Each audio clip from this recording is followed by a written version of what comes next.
أول من يدعى إلى الجنة يوم القيامة الذين يحمدون الله تعالى في السراء والضراء কিয়ামতের দিন জান্নাতের সেই সব ব্যক্তিদের প্রথম ডাকা হবে, প্রথম আহ্বান করা হবে যারা সুখে এবং দুঃখে চিৎকার করে করে আল্লাহর প্রশংসা করে যেত।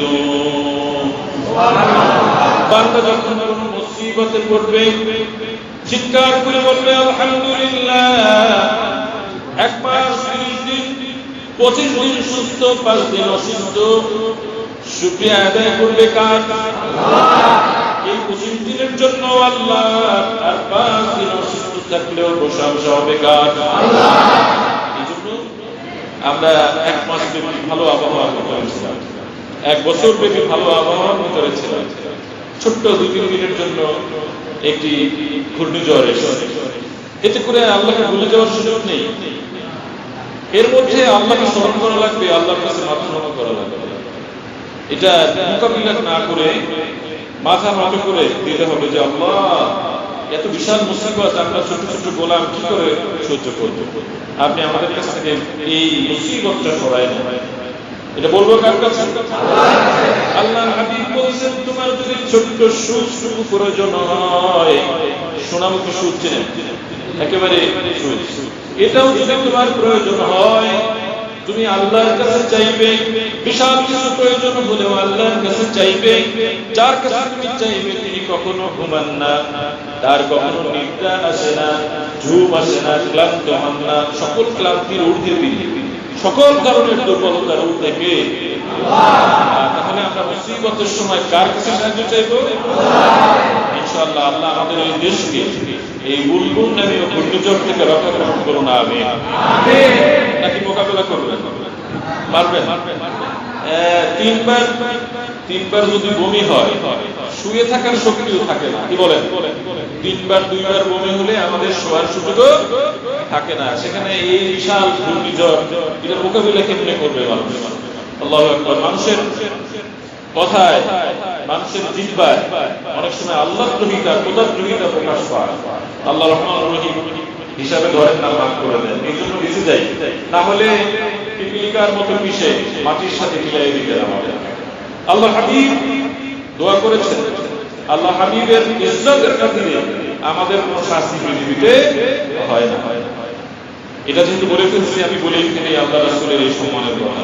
সূরাতুল আরাফের তাফসীরের ভিতরে এসেছে, আল্লাহর হাবিব মুনাজ্জাত করলেন আল্লাহর দরবারে, মাবুদ মাওলা বিনওয়াজ, আপনার কাছে আমার ফরিয়াদ, পূর্ববর্তী অনেক উম্মতদেরকে আপনি শাস্তি দিয়ে ধ্বংস করে দিয়েছেন, মাটির সাথে মিশিয়ে দিয়েছেন, জনপদ উল্টে দিয়েছেন, মানুষকে বানর বানায় পৃথিবীতে অপমান করে জীবনযাপন দিয়েছেন।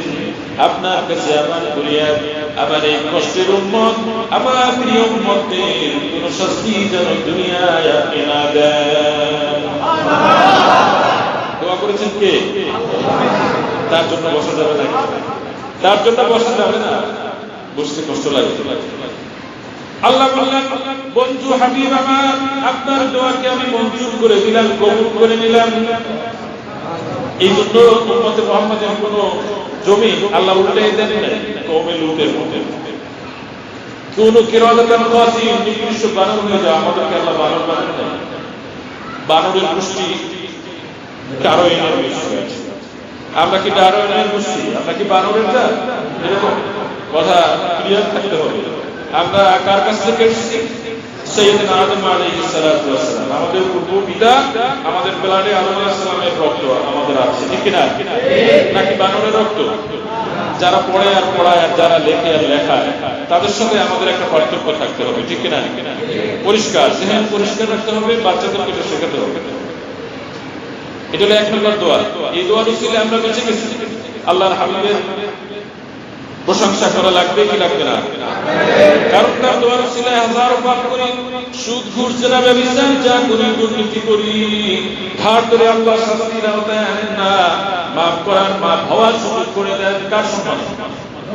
নবীজির সম্মান। দ্বিতীয়বার দোয়া করলেন, আল্লাহ আপনি আমার উম্মতদেরকে দুর্ভিক্ষে মারবেন না, খাবার অভাবে আমার উম্মত যেন পৃথিবীতে মরে না যায়, দয়া করে আপনি ব্যবস্থা করুন। আল্লাহ সুবহানাহু ওয়া তাআলা দয়া করে মেহেরবানি করে এই দোয়াও তিনি কবুল করে নিয়েছেন। সুবহানাল্লাহ, আর জোরে বলবেন না? মুসলমানরা দুর্ভিক্ষে মারা যায়? মারা যায়? কাউকে যদি আমরা ঘুমের মধ্যে আটকে রাখি, খাবার না দিয়ে, আর মরে যায়, কিন্তু ভিক্ষার অভাবে মারা যাওয়া, এটা মানুষের হাতের কামাই, সেভাবে মারা যায়। আর একটা দোয়া আছে, এটা কবুল হয় রে, বলবো এটা? তাহলে আপনাদের আবার যেমন সাফ হয়ে যাবে। আর একটা বিষয়, আল্লাহর হাবিব দ্বিতীয় নম্বরে দোয়া করলেন, আয় আল্লাহ তাআলা, আমার উম্মত যেন সবাই মিলেমিশে একত্রে বসবাস করতে পারে, কোথাও যেন কোনো ঝামেলা না হয়, সবার মধ্যে যেন ঐক্য থাকে, দয়া করে আপনি কবুল করে নিন। আল্লাহ জবাব দিয়ে দিলেন, আমার হাবিব, আপনার উম্মত যদি কোরআনের উপরে থাকে, আপনার সুন্নতের উপরে থাকে, তাহলে তারা ঐক্যের মধ্যে থাকতে পারবে।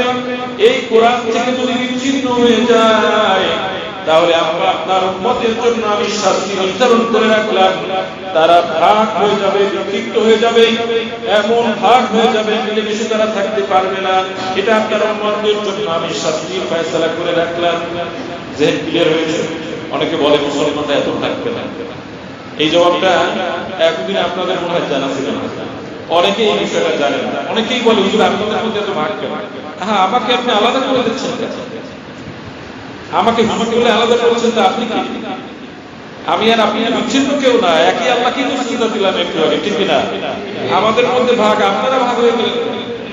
হুজুরদের মধ্যে ভাগটা আওয়ামী লীগ আর জাতীয় পার্টি ভাগ হয়ে গেল, এটা না, কথা এটা না। মুসলমান বিভক্ত হয়ে গেছে, তার কারণ কি? কোরআন থেকে মুসলমান বিচ্ছিন্ন হয়ে যাওয়ার কারণে, আল্লাহর হাবিব থেকে বিচ্ছিন্ন হয়ে যাওয়ার কারণে আল্লাহ এই মুহাম্মদের জন্য এই শাস্তি দিয়েছেন, যারা টুকরো টুকরো হয়ে এই পৃথিবীতে বসবাস করে। আল্লাহ আমাদেরকে ঐক্যে থাকার তৌফিক দান করুন, বলুন আমিন। ঐক্য প্রয়োজন আছে না নাই? আমরা ঐক্যে থাকবো তো ইনশাআল্লাহ? ছোট ছোট ভুল এটা আমরা ইগনোর করতে পারবো ইনশাআল্লাহ? ভুলে যেতে পারবো? প্রিয় উপস্থিতি, আমরা বিষয়ের কাছে চলে আসি। আপনাদের মসজিদে আজকের আয়োজন হয়েছে পবিত্র মিলাদুন নবী উপলক্ষে আল্লাহর হাবিবকে নিয়ে আলোচনা করা। এর থেকে ভালো মজলিস আর নেই। আমরা খুশি না বেজার? আল্লাহ আমাদের মজলিসকে কবুল করুন, বলুন আমিন। আমার মতো গুনাহগার অযোগ্য মানুষের জিহ্বা দিয়ে এই বিশাল মহামানবের সম্পর্কে কথা বলার ক্ষমতা রাখে না, কিন্তু আমার জিহ্বাটাকে সম্মানিত করতে চাই, আমার জিন্দগিকে সম্মানিত ইজ্জতওয়ালা বানাতে চাই। এই মহামানবের একটু সংস্পর্শ করি, এবং আপনারা সবাই, ঠিক কিনা? কারণ সরকুল মাকান সরকুল মাকি, সরকুল মাকি সরকুল মাকান। কিছু কিছু জায়গার কারণে, কিছু কিছু জায়গার কারণে মানুষের ইজ্জত বেড়ে যায়। যেমন আপনি যদি পবিত্র মক্কা শরীফে যান, বাইতুল্লাহর সামনে যান, এই বাইতুল্লাহর সামনে যাওয়ার কারণে আপনি সলিমুদ্দিন কলিমুদ্দিন আপনার ইজ্জত বেড়ে যায়, ঠিক কিনা? যে আপনি বাইতুল্লাহর সামনে এসেছেন, দয়ুফুর রহমান, আল্লাহ তাআলার মেহমান, সুবহানাল্লাহ। এই জায়গার কারণে আপনার ইজ্জত বেড়ে গেছে, আপনি হাজির হয়ে গেছেন। এলাকায় গেলে হাজী সাহেব আসসালামু আলাইকুম দেয় কিনা? আগে তো দিত না এরকম। ওই যে জায়গার স্পর্শ নিয়ে এসেছেন, আপনার ইজ্জত বেড়ে গেছে, ঠিক কিনা?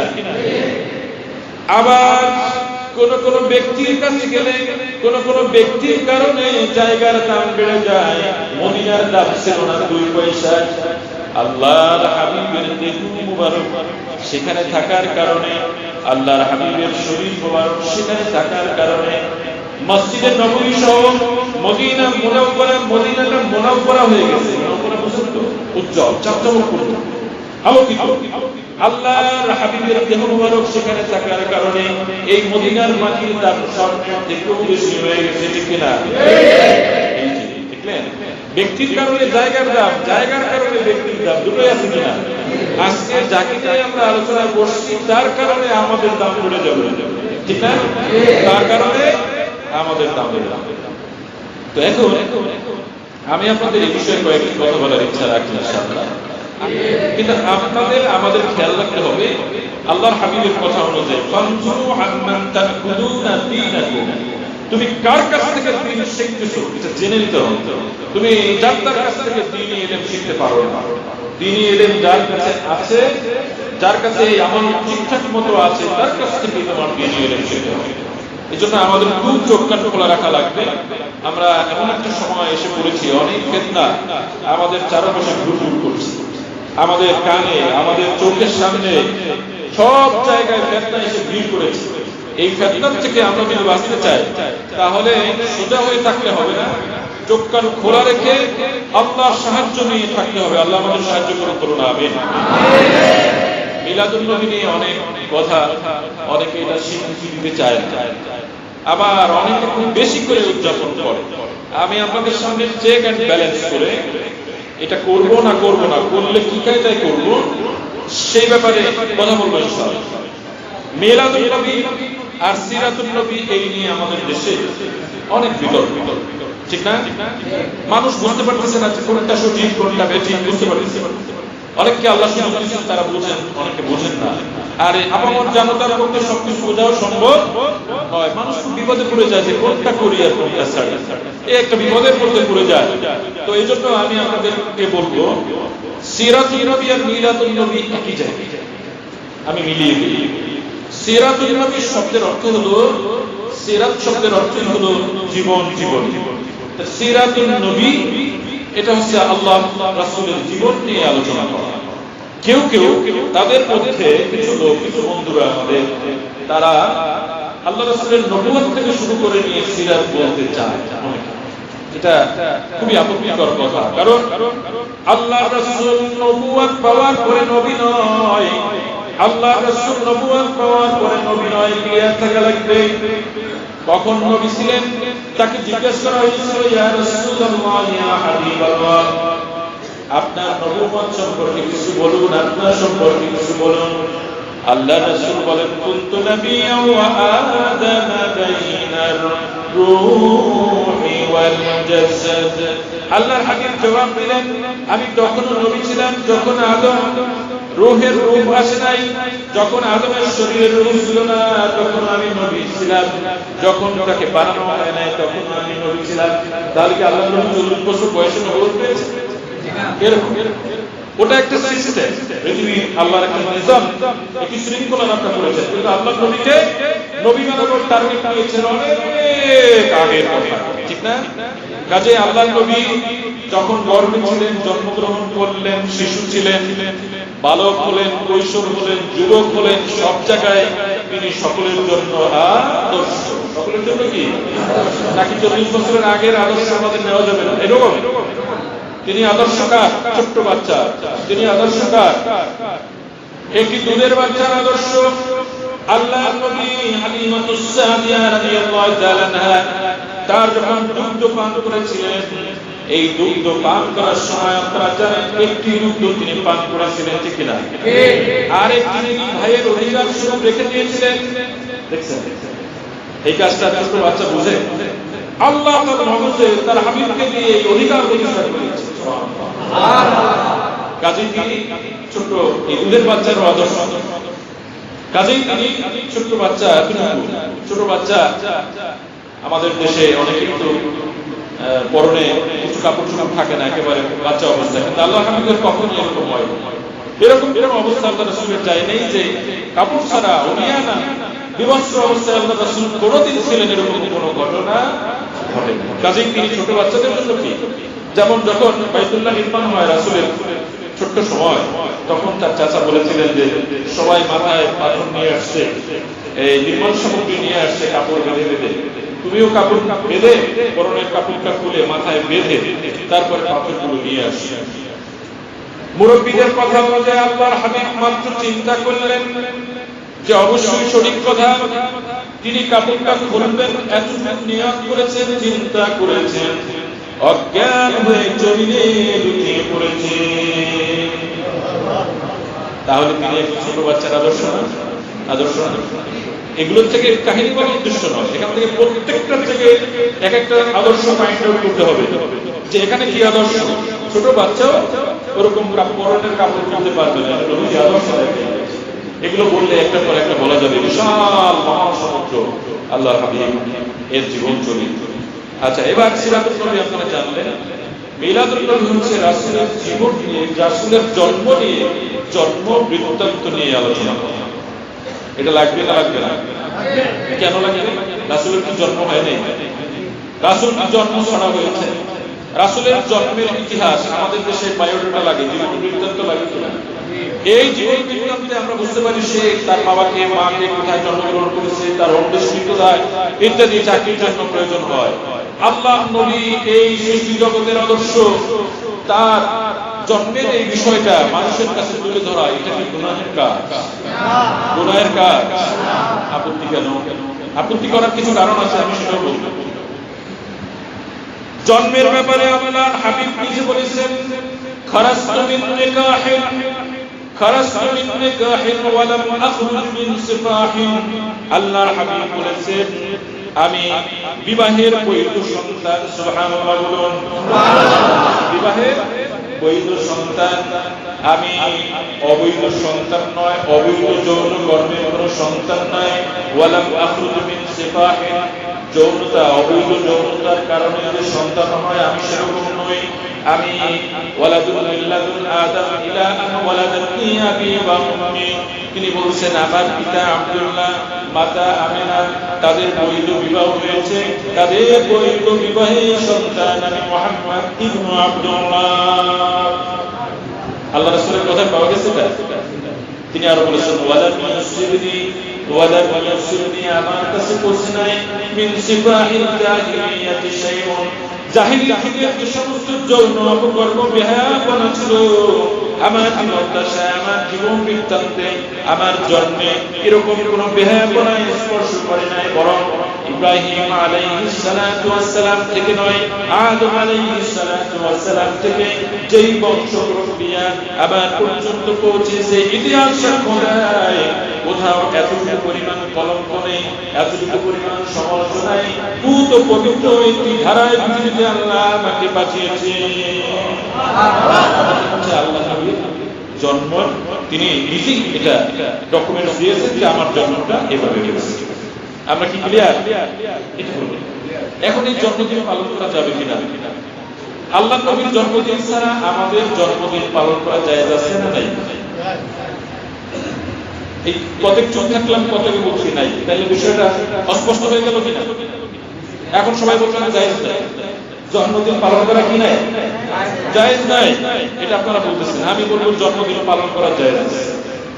যদি আপনাদের জায়েজ প্রক্রিয়া আল্লাহ নবীর আদর্শ দিয়ে দেখাই দেন, তাহলে পালন করতে আপত্তি নেই তো? আমরা ঢালাও ভাবে অনেক সময় কথা বলি জন্মদিন পালন করা জায়েজ নাই। আল্লাহর হাবিবকে জিজ্ঞেস করা হয়েছে, আল্লাহ হাবিবকে জিজ্ঞেস না, আরজ করা হয়। আল্লাহ হাবিবের সামনে কথা বলতে গেলে সব আদবের সাথে কথা বলতে, ঠিক না? এই যে আমরা এখানে বসে আছি, নড়া চড়া ওই চড়ি করা যাবে না, ঠিক না? আমরা একটু দরুদ পড়ে নেই, সাল্লাল্লাহু আলা মুহাম্মাদ সাল্লাল্লাহু আলাইহি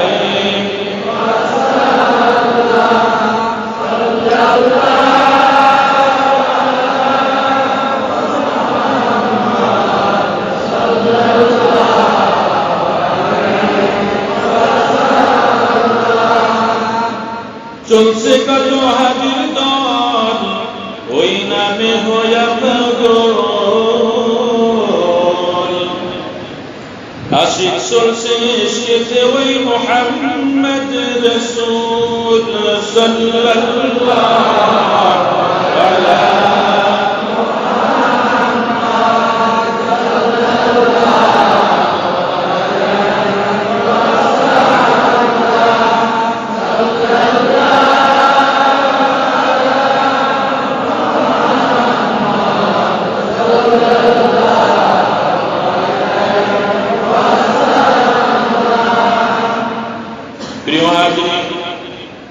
মুসলিম শরীফের হাদিসের ভিতরে আসছে। হাদিসখানা বলার আগে আপনাদের জন্য একটি খেদমত করব। আল্লাহর হাবিবের নিয়ে যে আলোচনা হয়, এই আলোচনার মজলিসে বেয়াদবি করার সুযোগ নেই। আল আদাবু খায়রুম মিনাদ যাহাবি ওয়াল ফিদ্দা, আদম হচ্ছে স্বর্ণ এবং রৌপ্যের থেকে বেশি দামি। বেয়াদবি করলে পরে আমার আমল বিনষ্ট হয়ে যেতে পারে। আপনারা ইমাম মালিক রাহমাতুল্লাহ আলাইহির নাম শুনেছেন। ইমাম মালিক একদা হাদিসের দর্শ দিয়েছিলেন, হাদিস পড়াচ্ছিলেন। তিনি দেখতে খুব সুন্দর ছিলেন। ইমাম মালিকের চেহারাটা ছিল খুব সুন্দর। পৃথিবীতে অনেক বড় বড় আলেম ছিলেন, খুব ভালো ছিলেন, অনেক অনেক প্রমাণ পাওয়া যায়। সকল নবী দেখতে ভালো ছিলেন, সুবহানাল্লাহ। সকল নবী দেখতে খুব সুন্দর ছিলেন। সেই যুগের শ্রেষ্ঠ সৌন্দর্য নিয়ে আল্লাহ তাদেরকে পাঠিয়েছেন। এটা একটি বিশাল ব্যাপার না? কারণ নেতৃত্ব দিতে ভালো বড়ি ফিটনেস লাগে। এই জন্য তাদেরকে ওরকম সৌন্দর্য বোধ, সুন্দর চেহারা, সুন্দর চরিত্র সবগুলো দিয়ে, শুধু তাই না, শক্তিও দিয়েছে। প্রত্যেক নবীকে আল্লাহ সেই যুগের 40 জন বীরের শারীরিক ক্ষমতা দান করে পাঠিয়েছেন। এই জন্য মারামারি কেউ পারত না, কিন্তু করছেন তারা? করেন না। আল্লাহ হাবিব দুই একটা দিয়েছেন, আর বাঁচা নাই, শেষ হয়ে গেছে। মুসা আলাইহিস সালাম এক থাপ্পড় দিয়েছে, মরে শেষ। কারণ ওই এক থাপ্পড় খাওয়ার ওজন বলা ব্যক্তি নাই, এক থাপ্পড় দিয়ে শেষ। কিন্তু নবীদের শান এরকম না, তারা এই কাজটি করেন। তারা চোখের ইশারা দিলেই হয়েছে। তো এই জন্য ইমাম মালিক রাহমাতুল্লাহ আলাইহি হাদিস পড়াচ্ছিল। হঠাৎ করে তার চেহারাটা লাল হয়ে গেল, কালো হয়ে গেল।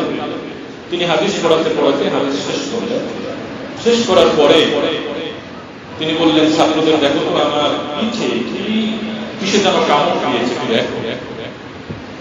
দেখলেন যে একটি পোকা হুজুরের পিঠে দংশন করেছে। দংশন করার কারণে বিষে তার শরীর, এই সুন্দর শরীরটা এরকম কালো হয়ে গেছে। ছাত্ররা জিজ্ঞাসা করলেন, হুজুর আমাদেরকে আগে বলেন না কেন? আমরা দেখতাম তাহলে আপনার শরীরে এত ক্ষতি হতো না। আল্লাহ এই প্রিয় গোলাম, আল্লাহ নবী এই প্রিয় উম্মত বললেন, শোনো ছাত্ররা আমার, আল্লাহ নবীর মুখের কথা পড়াচ্ছিলাম, আমি তোমাদেরকে হাদিসের সবক দিয়েছিলাম।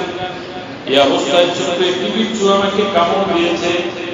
এই ছোট্ট বিচ্ছুর দংশের কারণে আল্লাহ নবীর হাদিস পড়ানো বন্ধ করব, এরকম চিন্তা, এরকম বেয়াদবি করার মানসিকতা আমি মালিকের মধ্যে নেই। যদি দংশন করে আমাকে মেরে ফেলতো, তবু আমার পক্ষে এরকম বেয়াদবি করার সাহস হতো না। কি আদব, কি আদব! আম্মা জান আয়েশা, আমার তো এই কথাটা মনে উঠলে এত ভালো লাগে। আম্মা জান আয়েশা সিদ্দিকা রাদিয়াল্লাহু তাআলা আনহা, তিনি রাসূলকে গোসল করাচ্ছিলেন। এখন কি এরকম স্ত্রী আছে না? আছে? থাকতে পারেন বা আছে না? এখন তো কথার ঝাঁজ এত বেশি আমাদের দেশের মায়েদের, বোনেদের, স্ত্রীদের। আল্লাহু আকবার, আল্লাহ মাফ করুন, আমিন। রাসূলকে গোসল করাচ্ছিলেন। এই গোসলের পানির সাথে রক্ত প্রবাহিত হচ্ছে। রাসূল বললেন, আয়েশা, রক্তটা এত কোথা থেকে? আম্মা জান বললেন, সম্ভবত আয়েশার অসতর্কতার কারণে আপনি যে কাঠের উপরে বসেছেন, এই কাঠের নিচে আমার একটি আগুন রয়েছে, আর সেই আগুন ফেটে ওখান থেকে রক্ত বেরোচ্ছে, আর সেই রক্তই পানির সাথে যাচ্ছে। আল্লাহর হাবিব দাঁড়িয়ে গেলেন, বললেন, আয়েশা, রক্ত ফেটে প্রবাহিত হচ্ছে পানির সাথে, আমাকে কেন বলছো না? আম্মা জান আয়েশা বলতেছেন, ইয়া রাসূলুল্লাহ, ইয়া হাবিবাল্লাহ, এটা তো আয়েশার সামান্য একটি আঙুল, পায়ের একটি আঙুল মাত্র। আমার আয়েশার কলিজাটাও যদি ওই কাঠের নিচে আমি রাখতাম, আর পেটে রক্ত বেরোতো। আল্লাহর নবী আরামে বসে গোসল করছেন, আল্লাহর নবীকে আমি উঠতে বলার দুঃসাহস করতাম না। তিনি তো শুধু নবী না, তার স্বামী, তার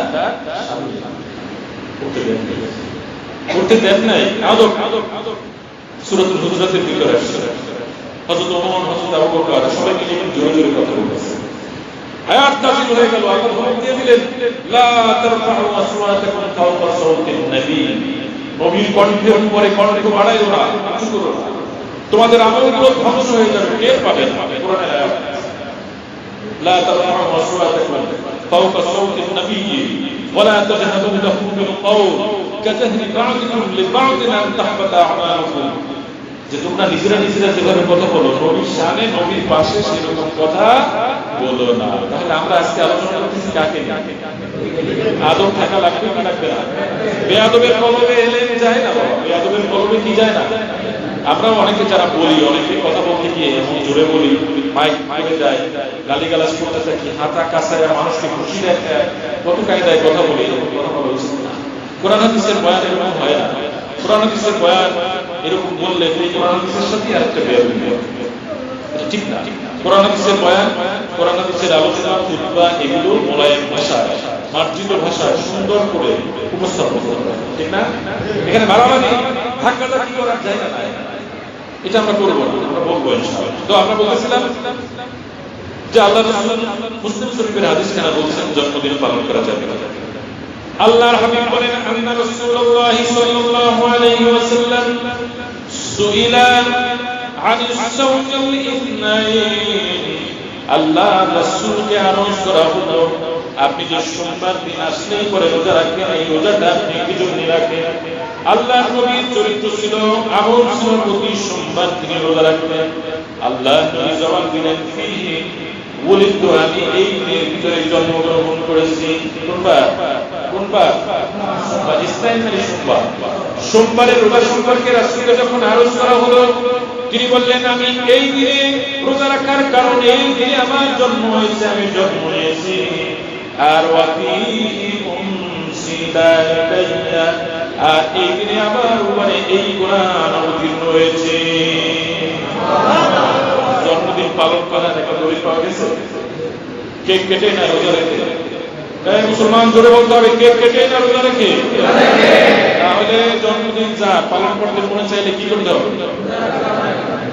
রাসূল এই কাজটি করেছেন। কাজে আমরা প্রত্যেক বছরে একবার না, প্রতি সোমবারে রাসূলের জন্মদিবস পালন করতে পারি।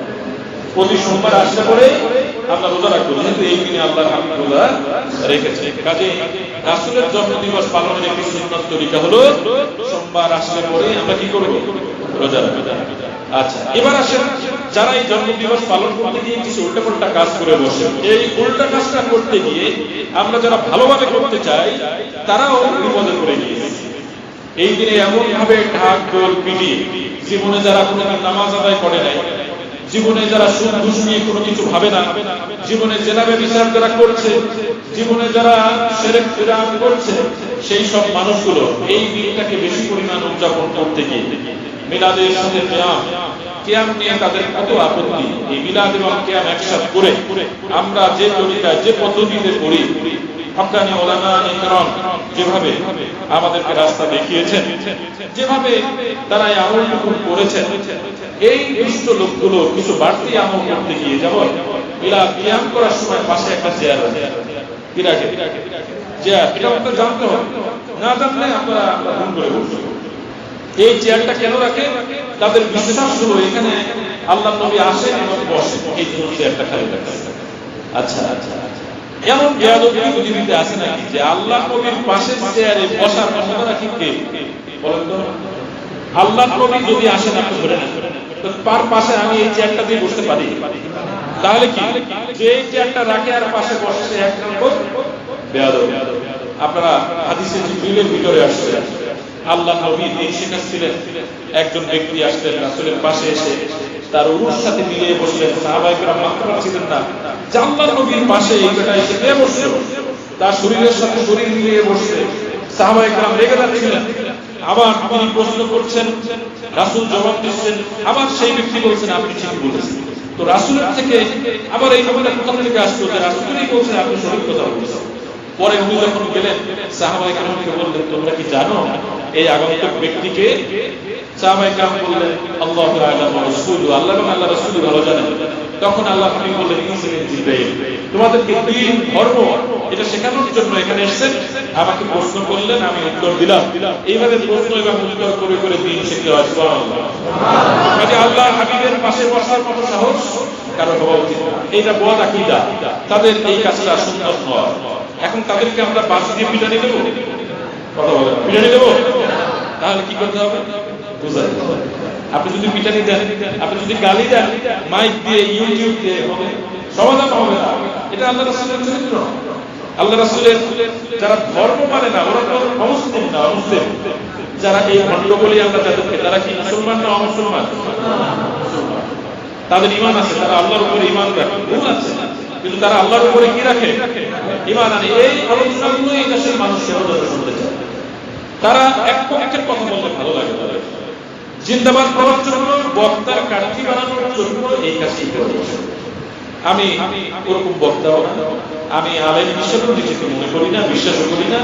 ওই এলেমও আমার নেই। আমি কমগুলো এলেমের অন্বেষণকারী, আল্লাহ রাসূলের একজন খাদেম। আল্লাহ রাসূলের কদম মোবারক কিভাবে স্পর্শ করা যায়, তার কদমে কিভাবে স্থান নেওয়া যায়, মাথাটা নত করে আমি সেই মুরাকাবাই করি, সেই চিন্তাই করি। আপনাদেরকে পরামর্শ, আল্লাহ রাসূলের জন্য আমরা এরকম মুরাকাবা করব। আল্লাহ রাসূলের জন্য আমরা মনে মনে কামনা করব তিনি যেন আমাদেরকে সঠিক রাস্তা দেখানোর ব্যবস্থা করে দেন। আল্লাহ রাসূল পৃথিবীতে এসেছেন আমাদেরকে রাস্তা দেখানোর জন্য।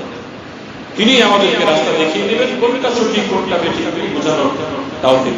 প্রিয় ভাইরা, মিলাদুন নবীর অস্তিত্ব, এগুলো নিয়ে আমি এত সময় ব্যয় করব না। অস্তিত্ব খুঁজে পায় না আমাদের দেশের অনেক উলামা ইকরাম, তাদের প্রতি সম্পূর্ণ শ্রদ্ধা রেখে আমি কথা বলি। তারা আলেম, তারা আলেমের দ্বীন, তারা ভালো মানুষ, সব ঠিক আছে। আমরা তাদেরকে শত্রু ভাবি না, আমরা তাদেরকে কাফের মুশরিকও ভাবি না, মুনাফিকও ভাবি না। তারা ভালো মানুষ। আল্লাহ তাদেরকে মাফ করুক, আল্লাহ তাদেরকে সঠিক বুঝ দেওয়ার তাওফিক দান করুন। তারা মিলাদুন নবীর অস্তিত্ব খুঁজে পায় না। আমি আপনাদের একটা ছোট্ট প্রমাণ দিয়ে দেব যে মিলাদুন নবীর অস্তিত্ব আছে। পৃথিবীতে বিখ্যাত হাদিস গ্রন্থ কয়খানা বলতে হবে? কয়খানা? আমরা কিন্তু জানতে পারছি, অনেকেরই জানা আছে, মনে করিয়ে দিলে জানতে পারবে। 6খানা। কয়খানা একটু জোরে বলি আমরা।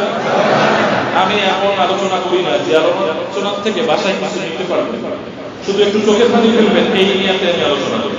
তারপর আমি গল্পই বলতে পারি। আল্লাহ রাসূলের অনেক সুন্দর সুন্দর ঘটনা আছে, বললে আপনারা কেউ সুস্থ থাকতে পারবেন, সবার চোখ দিয়ে পানি পড়ে। কিন্তু বাসা পর্যন্ত আপনাকে কিছু এলে আমি সামনে তুলে ধরবো, যাতে আপনি নিয়ে যেতে পারেন। বিশুদ্ধ হাদিস গ্রন্থ কয়খানা? চিৎকার করে বলি কয়খানা? এর মধ্যে একখানার নাম হচ্ছে বুখারী, সহিহ বুখারী। আর একখানার নাম হচ্ছে সহিহ মুসলিম 2। আর একখানার নাম হচ্ছে তিরমিজি। আর একখানার নাম হচ্ছে আবু দাউদ।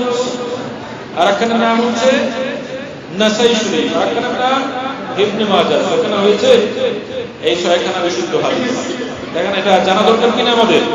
এগুলো বাসায় রাখেন। এগুলো এখন বাংলায় পাওয়া যায়, কিনে আপনারা বাসায় রাখবেন। বলে এটা কি কাম?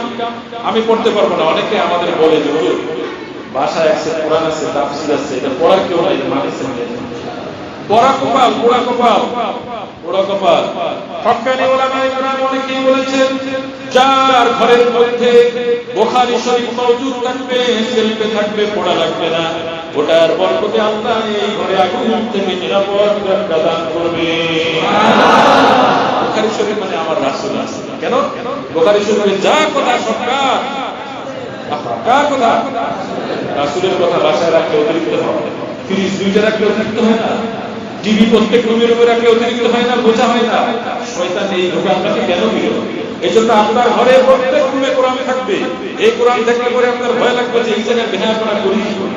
মূল কথা হলো এই ঘর থেকে হাদিস সরানোর বুদ্ধি এই কারণে যে এটা সরাই দিলে এতে বেশি শয়তানি ভালো করে বলতে পারবে। কারণ কোরআন সামনে থাকলে এটা দুষ্টামি করতে একটু ভয় লাগবে। ওই হাদিস শরীফ সামনে থাকলে একটু ভয় লাগে কিনা? ওই ভয়ের কারণে আমরা অনেক কিছু থেকে বাঁচতে পারবো। এই জন্য ঘরে এই সমস্ত বিশুদ্ধ হাদিস গ্রন্থগুলো রাখবে। ছোট ছেলেমেয়েরা দেখবে আর জিজ্ঞেস করবে, দাদু ভাই এটা কি?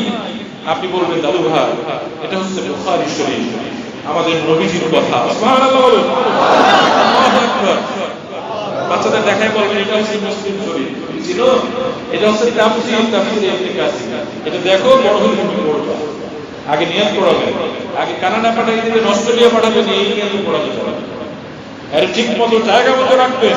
নিজে পোড়া হলে দাঁড়িয়ে রাখবেন, হাজি সাহেব হবেন। আর নাতিরে কানাডা পাঠিয়ে দেবেন, অস্ট্রেলিয়া পাঠিয়ে দিবেন বেদিন শেখানোর জন্য। এসে বলবে কিছু নাই, এটা শেখানোর জন্য পাপ পাবেন না, কিয়ামতের দিন আপনি দ্বিগুণ শাস্তির অধিকারী হবেন। আপনার এই নাতি, আপনার এই সন্তান কিয়ামতের দিন আল্লাহর দরবারে বলবে, রব্বানা আতিহিম দি'ফাইনি মিনাল আযাব। জান্নাতে আপনি ঢুকবেন, আপনার ছেলে গিয়ে বলবে যে আল্লাহ, আমার বাবা জান্নাতে গেল কেন? সে ভালো কাজ করেছে। ভালো কাজ করেছে ঠিক আছে, আমাকে তো কোরআন শেখায়নি, আমাকে তো ইংলিশ মিডিয়ামে পাঠিয়ে দিয়েছে, পাঠাইছে, অসুবিধা নেই, কিন্তু আমাকে তো কোরআন শেখায়। আমাকে কোরআন শেখানোর আগে আমাকে ইংলিশ মিডিয়ামে পাঠিয়ে দিয়েছে, আমি তো কোরআন পড়ি না, আমার বাবা আমাকে পড়ায় না। আপনি তার জান্নাত ক্যান্সেল করুন, তাকে দ্বিগুণ শাস্তির ফয়সালা করুন।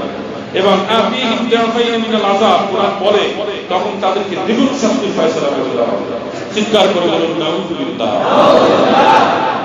প্রিয় ভাইয়েরা আমার, এই ছয়খানা হাদিস গ্রন্থের একখানা হচ্ছে তিরমিজি শরীফ। এই তিরমিজি শরীফের ভিতরে ইমাম আবু ঈসা তিরমিজি একটি বাব এনেছেন, অধ্যায় এনেছেন, বাবু মা জাআ ফি মিলাদিন নবী সাল্লাল্লাহু আলাইহি ওয়াসাল্লাম। নবীর নাম শুনলে কি বলবেন? চিৎকার করে বলুন, কি বলবেন? নবীর নাম শুনলে যদি আপনি দরুদ না পড়েন, আল্লাহর হাবিব বলেছেন, আল বাকিউল্লাযী যুকিরতু ইনদাহু ফালাম ইউসাল্লি আলাইয়া। ওই ব্যক্তি হচ্ছে বকিল, আমার নাম শোনার পরে যে ব্যক্তি দরুদ পড়ল না, সেই ব্যক্তি হচ্ছে পৃথিবীর মধ্যে বকিল ব্যক্তি। আপনি কি বকিল হবেন? তাহলে আল্লাহর নবীর নাম যতবার শুনবেন ততবার কমপক্ষে সাল্লাল্লাহু আলাইহি ওয়াসাল্লাম। এর মর্যাদা আছে অনেক, আমি সেই দিকে যাব। তো আবু ঈসা তিরমিজি তিনি যেই মাপের আলেম, তার একটি আঙুলের ক্ষমতা আছে এলেমের দিক থেকে। এই ধরনের একজন আলেম এই পৃথিবীতে এখন খুঁজতে চশমা দিয়ে খুঁজতেও পাবেন না। আবু ঈসা তিরমিজির মতো বিখ্যাত একজন জগৎ বিখ্যাত হাদিস বিশারদ একজন আলেম দ্বীন এই যুগে খুঁজতে পরে গোগল দিয়ে খুঁজতে পারবে আপনি পাবেন না। এখন তিনি কি আমার থেকে ভালো বুঝছেন না কম বুঝছেন? ইউটিউবের মাওলানা মৌলভীদের থেকে ভালো বুঝছেন না কম বুঝছেন? যারা বেশি বেশি কথা বলেন, এখন তাদের থেকে হাজার গুণ বেশি এলেম ছিল আবু ঈসা তিরমিজির। তিনি তার হাদিসের ভিতরে একটি অধ্যায় এনেছেন, বাবু, যা বলতেছি তা, বাবু মা জাআ ফি মিলাদিন নবী সাল্লাল্লাহু আলাইহি ওয়াসাল্লাম, যে একটি বাব, একটি অধ্যায় তিনি সন্নিবেশ করেছেন। এবং প্রায় 218টি হাদিস, বা বাহাদুর রায় কিতাবের ভিতরে 218টি হাদিস আল্লাহ রাসূলের এই জন্ম বৃত্তান্ত নিয়ে আলোচনা করা হয়েছে। এত সংখ্যক হাদিস পাওয়া যায়। তো কাজে যার অস্তিত্ব আছে, আমরা যেন এটার অপব্যবহার না করি। এবার আসলে আমাদের দেশের প্রেক্ষাপটে এই মিলাদুন নবী পালন করা কেন প্রয়োজন, এটা হলো সর্বশেষ কথা। আমাদের দেশের স্কুল, কলেজ, ইউনিভার্সিটি হলো স্বাভাবিক শিক্ষা, মাদ্রাসা হলো বিশেষ শিক্ষা। মাদ্রাসা কোনো বাদ, স্কুল কলেজে এই দেশের 95% ছেলেমেয়েরা লেখাপড়া করে। এগুলোর সিলেবাস আপনারা খুব ভালো করে জানেন যে আল্লাহর নবীর সিরাত বলেন আর মিলাদ বলেন, খুঁজতে খুঁজতে আপনি পরেশান হয়ে শহীদ হয়ে যাবেন। আল্লাহর নবীর নামটা সহজে খুঁজে পাবেন, ঠিক কিনা? ঠিক না বেঠিক? আন্দাজে বলবেন না। আজকে তো যার যার ছেলে মেয়ে বাসা আছে, সবার দুনিয়ার আছে বাসায়, আর সবগুলো বই উল্টাবেন একটা একটা করে। গণিত বইতে তো নবীর নাম থাকার কথা না, থাকবে? বিজ্ঞান বইয়ের মধ্যে, বাংলা বইয়ের মধ্যে, ইংরেজি বইয়ের মধ্যে, সামাজিক বিজ্ঞান বইয়ের মধ্যে, গ্লোবাল স্টাডিজের মধ্যে থাকবে। কোথায় থাকবে? ইসলামের ইতিহাস তো নাই এই সিলেবাসের মধ্যে, ইসলামের ইতিহাস তো নেই। শুধু ইতিহাস কোথাও কোথাও আছে, সেখানে তো সারা দুনিয়ার ইতিহাস থাকে। তো আমার সন্তানটা তো ওর নাম রেখেছি মোহাম্মদ, নাম রেখেছি আহমদ, নাম রেখেছি মুস্তাফা, নাম রেখেছি আব্দুল্লাহ, নাম রেখেছি আবু বাশার। সুন্দর নাম না? কিন্তু ও আল্লাহর নবীর উম্মত হিসাবে নবীকে জানার মতো একটা পৃষ্ঠাও খুঁজে পাওয়া ওর জীবনে হলো না। সে দাঁড়ালে পরে যদি বলা হয় এখন ছাত্ররা যদি দাঁড় করায়, বলো বাবা তুমি তোমার নবী সম্পর্কে দাঁড়িয়ে এক মিনিট কথা বলো। ও নিজের নবীর নাম বলতে পারলেও বলতে পারবে, সর্বোচ্চ বাবার নাম জানবে, মায়ের নাম বলতে পারবে না, কোন খ্রিস্টাব্দে জন্ম নিয়েছেন বলতে পারবে না। এই ছেলে বড় হলে আল্লাহর নবীর আশেক হবে, কথা বলেন হবে? সে নবী সম্পর্কে ছোটবেলা থেকেই কিছু জানে, তার মানে তার পড়ার সুযোগ নেই। এই যে ছোট ছোট বাচ্চা, এমনকি আমরা নিজেরা যদি লেখাপড়া না করতাম টুকটাক, একটু আল্লাহ সুযোগটা দিতেন, আপনারা এখানে যারা আছেন বলেন, আল্লাহ নবীর এই জন্মের মাসে আপনি কয়টা হাদিস পড়েছেন, আদৌ পড়েছেন? আমি আপনাকে ছোট বলবো না, আপনার নিজেরা প্রশ্ন করে জেনে নেবেন যে আমি বিগত এক মাসে একটি হাদিসও পড়ি না। তা আপনি পড়েন না, আপনার ছেলে পড়ার সুযোগ পেল না, আল্লাহ হাবিব সম্পর্কে, তার চরিত্র সম্পর্কে মানুষ জানবে কি করে? জানার সুযোগ নেই। এই জন্য এই দেশের প্রেক্ষাপটে এই সমস্ত মিলাদুন নবী এই তারিখটাকে কেন্দ্র করে এদেশের পত্রিকাগুলো পত্র প্রকাশ করা, এদেশের ম্যাগাজিনগুলো বিশেষ সংখ্যা প্রকাশ করা, বিভিন্ন মসজিদে ফতোয়া দিয়ে তো আমরা উঠাই দিয়েছি। আপনারা সৌভাগ্যবান যে আপনাদের এখানে আপনারা এটা ধরে রেখেছেন। চিৎকার করে বলুন আলহামদুলিল্লাহ। আমাকে হিসাব দিয়ে যাবেন যাওয়ার সময় কয়টা বেদাতি কথা আমি এখানে বলেছি, নিজে নিজে মিলাবেন। আপনি একজন বুঝদার মানুষ, যতগুলো কথা বলছি, কয়টা বেদাতি কথা বলছি হিসাব করে নিয়ে বাসায় মিলাবেন। হুজুর যা বলছে এগুলো শুনলে সব পাপ হয়ে যাবে। সেই সব বন্ধুদের বলবেন যে আমাকে কি কি বেদাতি আমাকে বলে দাও বাবা, আমাকে বলে দাও। এইভাবে তো দিন প্রচার হয় না। ধাক্কাতে ঠিক করো, এভাবে দিন প্রচার হয় না। দিন প্রচার কেমনে হয়? সাফওয়ান ইবনে উমাইয়া, সাফওয়ান ইবনে উমাইয়া কি নাম? চিৎকার করে বলুন কি নাম? ছেলেদের নাম রাখেন, হাবিজাবি নাম না রেখে এইসব সাহাবীদের নাম রাখেন। তিনি মক্কা বিজয় পর্যন্ত, আমি এই ছোট্ট একটা ঘটনা টানবো, আপনি বুঝতে পারবেন দিন প্রচার করার ক্ষেত্রে কাজটা কাজটা। সাফওয়ান ইবনে উমাইয়া আল্লাহ নবীর একজন বিখ্যাত সাহাবী। মক্কা বিজয় পর্যন্ত তিনি পুরো ইসলাম কবুল করেন নাই। ইসলামের অনেক নবী এই ব্যক্তি করেছে খুব ভালোভাবে। অস্ত্র বানাতো, অস্ত্র মেকা, আর্মস মেকার, কাজী বুঝেন তো যে কোন জায়গার লোক, পুরো জঙ্গি সে অস্ত্র মেকা। কিন্তু মক্কার বিখ্যাত গোত্র এবং স্বনামধন্য আলোচিত বিখ্যাত ব্যক্তি, মক্কা বিজয় হয়ে গেল। আল্লাহ নবী অনেক সাধারণ ক্ষমা ঘোষণা করে দিলেন, কয়েকজনের ছাড়া, কয়েকজনের জন্য সাধারণ ক্ষমা হলো না। এই সাফওয়ান নিজেকে সেরকম মনে করল যে আমি ইসলামের এত বড় দুশমন, এত বড় আল্লাহ নবীর দুশমন, আমাকে তো পার পাওয়া যাবে না, আমি অবশ্যই কতল হয়ে যাব, আমাকে জবাই দিয়ে দিবে। এই বলে তিনি মক্কা ছেড়ে ইয়ামেনে যাওয়ার জন্য দূরে চলে গেলেন। সাফওয়ান চলে গেলেন। তার স্ত্রী আল্লাহ তার মনের ভিতরে ইমানের নূর দিয়ে দিলেন, মনের ভিতরে আল্লাহ কলেমার বাতি জ্বালিয়ে দিলেন। তিনি আল্লাহর হাবিবের সামনে গিয়ে কলেমা বললেন। কলেমা মুখস্থ, সবাই বলুন লা ইলাহা ইল্লাল্লাহু মুহাম্মাদুর রাসূলুল্লাহ, লা ইলাহা ইল্লাল্লাহ,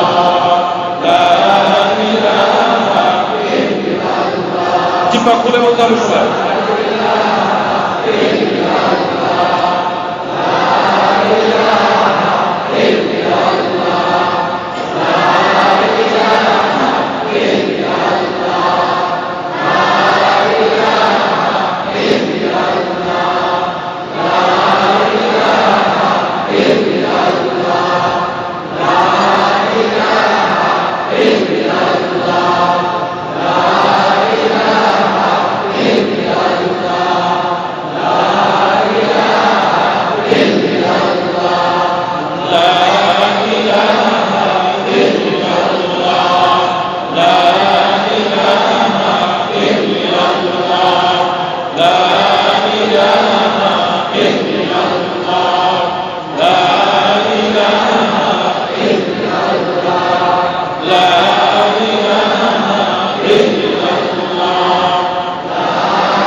আমাদের ভাইদের বসার সুযোগ করে দেন, এটা একটা দেশের আদর।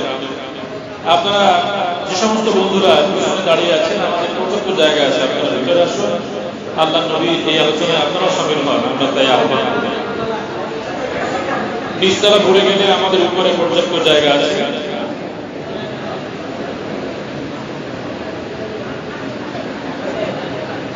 আমরা একটু জিকির করেছি, আপনাদের ভালো লাগছে?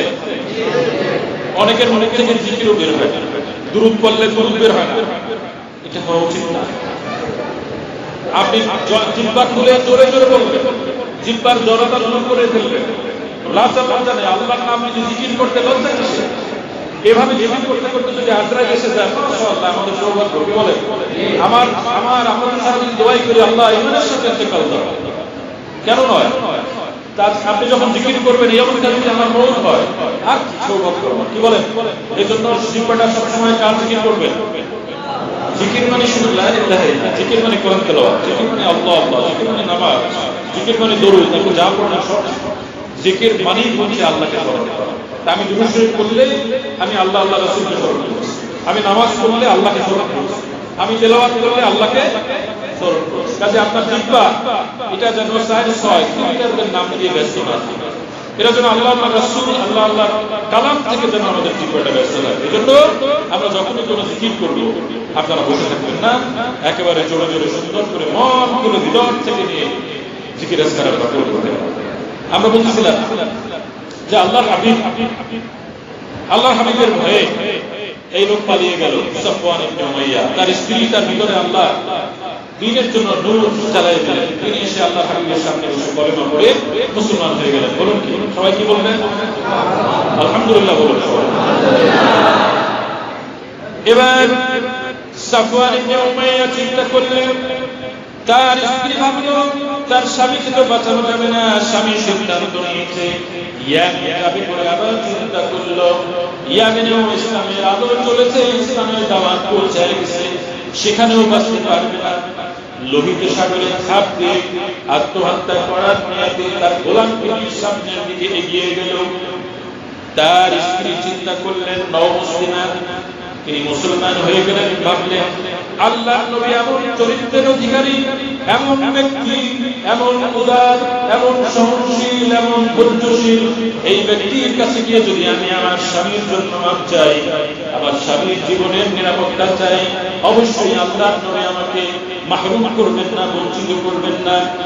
যে চিন্তা তিনি, সেই চিন্তা অনুযায়ী আল্লাহর হাবিবের দরবারে হাজির হলেন। ইয়া রাসূলুল্লাহ, ইয়া হাবিবাল্লাহ, ইয়া রাসূলুল্লাহ, ইয়া হাবিবাল্লাহ, আপনি দয়া করুন আমার স্বামীর উপরে, সুফিয়ান ইবনে উমাইয়ার উপরে আপনি দয়া করুন। সে আপনার ভয়ে, পতন হওয়ার ভয়ে লোহিত সাগরে ঝাঁপ দেওয়ার জন্য ইতিমধ্যেই কাছাকাছি পৌঁছায় গেছে।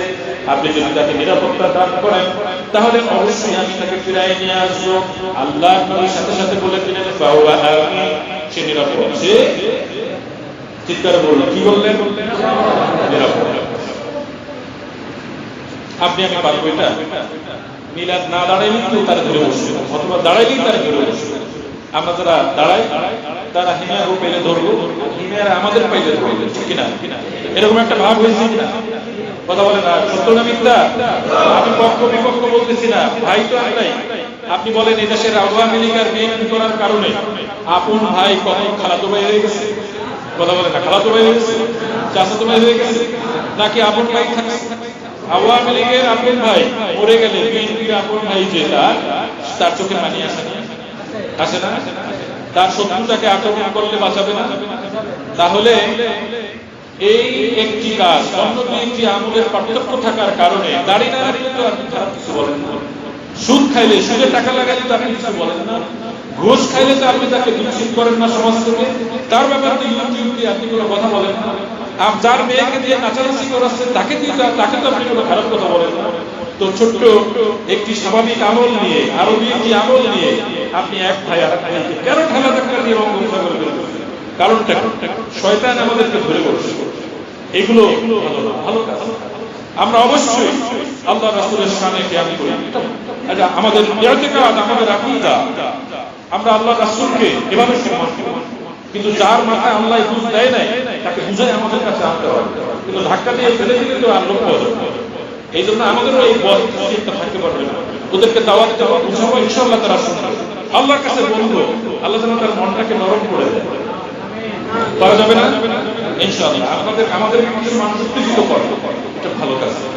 এবার দেখেন, এবার তার স্ত্রী সাফওয়ান ইবনে উমাইয়া, তার স্ত্রী সাফওয়ানের বন্ধুকে পাঠিয়ে দিল, তাকে ডেকে নিয়ে তাকে ডেকে আনতে যাওয়া হলো, ফিরালো, বললো যে তোমাকে আল্লাহ রাসূল নিরাপত্তা দিয়েছেন, তুমি চলে আসো। দেখেন সাফওয়ান সে কত বড় বিয়াদব, তার মনের মধ্যে কোনো ভয়। সে বলল, আমি তোমার মুখের কথা বিশ্বাস করি না, তুমি তোমার নবীর কাছ থেকে আমাকে একটা প্রমাণ নিয়ে আসবে, সে আমাকে হত্যা করবে না, এমন কিছু প্রমাণ আমার জন্য নিয়ে আসো। এই লোহিত সাগর থেকে মক্কা বাইতুল্লাহ পর্যন্ত 8 কিলোমিটার দূর, সেই জায়গা থেকে আবার তার বন্ধু নবীর কাছে এই 8 কিলোমিটার দূর চলে আসছে, বন্ধুকে বাঁচানোর জন্য চলে আসছে 8 কিলোমিটার দূর। আল্লাহর হাবিবকে বললেন, আপনার কথা আমি বলেছি, আমাকে বিশ্বাস করে না, আপনি কোনো প্রমাণ দিয়ে দিলে বিশ্বাস করবেন। আল্লাহর হাবিব বললেন, পাখিটা নিয়ে যাও। পাখি লাগবে না, লাগবে না? এখন তো অনেক আমরা নামাজ পড়ি যাদের আল্লাহ মাফ করবে তাদের, এখন পাগড়িও লাগে। সুন্নাত বাদ দিতে দিতে পাগড়ি পড়েও নামাজ আমরা আদায় করি। ইমাম সাহেবও পাগড়ি আদায় করেন না। আর ইমাম সাহেব যদি পাগড়ি না পড়েন তাহলে মুসলিমদের কি অবস্থা হবে? পাগড়ি লাগবে না। আল্লাহর হাবিব পাগড়ি দিয়ে দিলেন যে যাও, এটা মুহাম্মদ ইবনে আব্দুল্লাহ পাগড়ি নিয়ে যাও।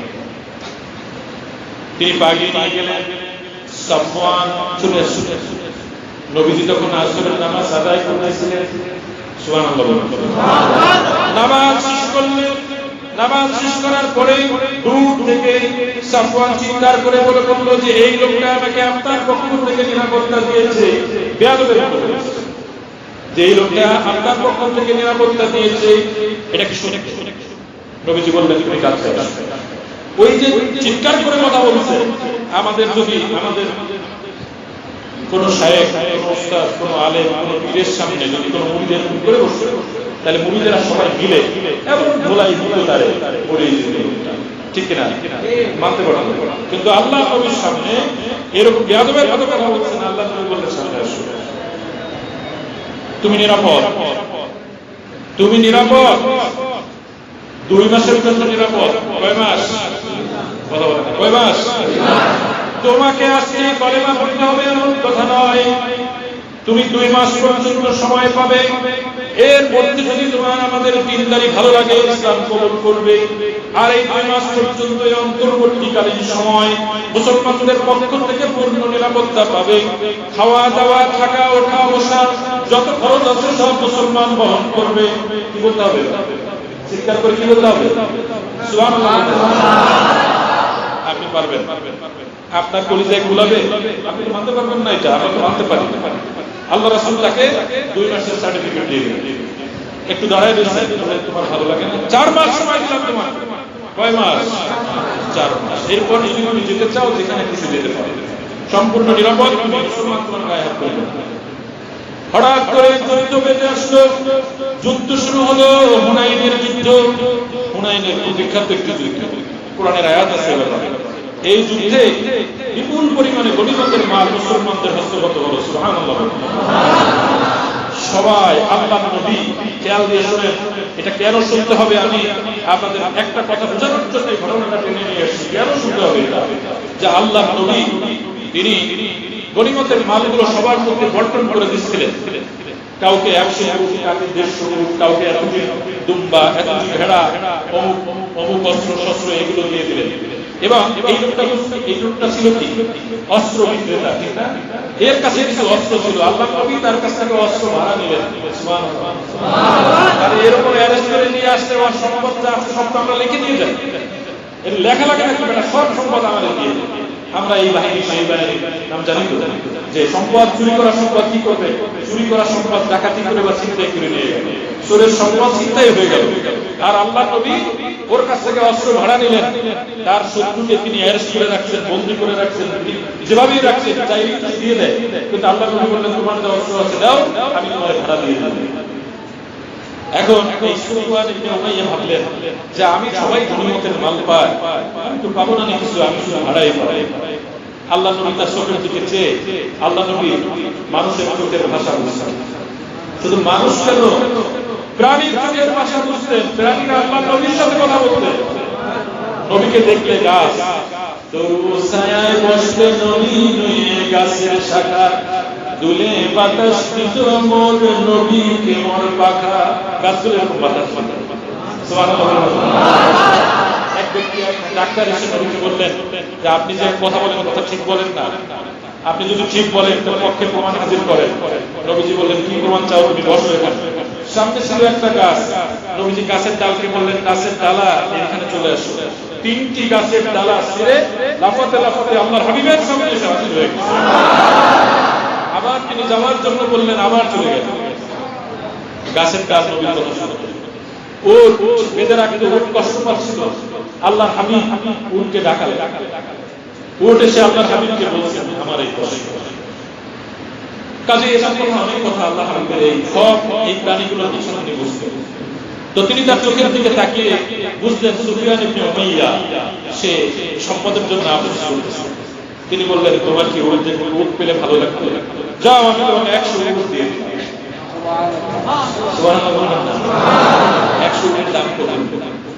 চিন্তা করে দেখছেন আপনি পারবেন একজন অমুসলিমকে যে আমাকে মারার জন্য এসেছে, যে আমাকে পছন্দ করে না, তাকে 100 উট দিয়ে দিতে? তিনি তাকে আরো সম্পদ দান করলেন। এখানে এটা দেখে তিনি একটা উপত্যকার দিকে চেয়ে রইলেন। সেখানে ছিল শতে শতে উম্বা, একটা পাহাড়ের উপত্যকার দিকে তাকিয়ে রইলেন সুফিয়ান ইবনে উমাইয়া। সুফিয়ান ইবনে উমাইয়ার দিকে চেয়ে নবীজি বললেন তোমার কি এই উপত্যকাটা ভালো লাগে? বললেন যে হ্যাঁ, যাও এই উপত্যকা তোমাকে দিয়ে দিলাম। আপনি কি উপত্যকা মনে করছেন আমাদের এই মসজিদের মতো এতটুকু? এই দিক থেকে সেই দিক দেখা যায় না। যারা হজ করতে গেছেন, মক্কা শরীফ, সৌদি আরবের বিশাল বিশাল মরুভূমি পাহাড়গুলো দেখছেন না? ছোট বড় প্রায় 6000 পাহাড়ের দেশ মক্কা মদিনা। একটি উপত্যকা তিনি দিয়ে দিলেন। বলছে শুধু উপত্যকা নয়, উপত্যকার মাঝে যত উট দুম্বা আছে সব মালিকানা আমি তোমাকে দিয়ে দিলাম। সুফিয়ান ইবনে উমাইয়া চিন্তা করল যে এটা মানুষের চরিত্র হতে পারে, এটা মানুষের চরিত্র হতে পারে না। নিশ্চয়ই মুহাম্মদ সাল্লাল্লাহু আলাইহি ওয়াসাল্লাম অবশ্যই নবী, অবশ্যই। শুধু তাই না, শেষের অংশ আমি বলে দিই। আল্লাহর হাবিব সবাইকে দেখছিলেন, দিতে দিতে দিতে তিনি গ্রামের মধ্যে ঢুকে পড়লেন।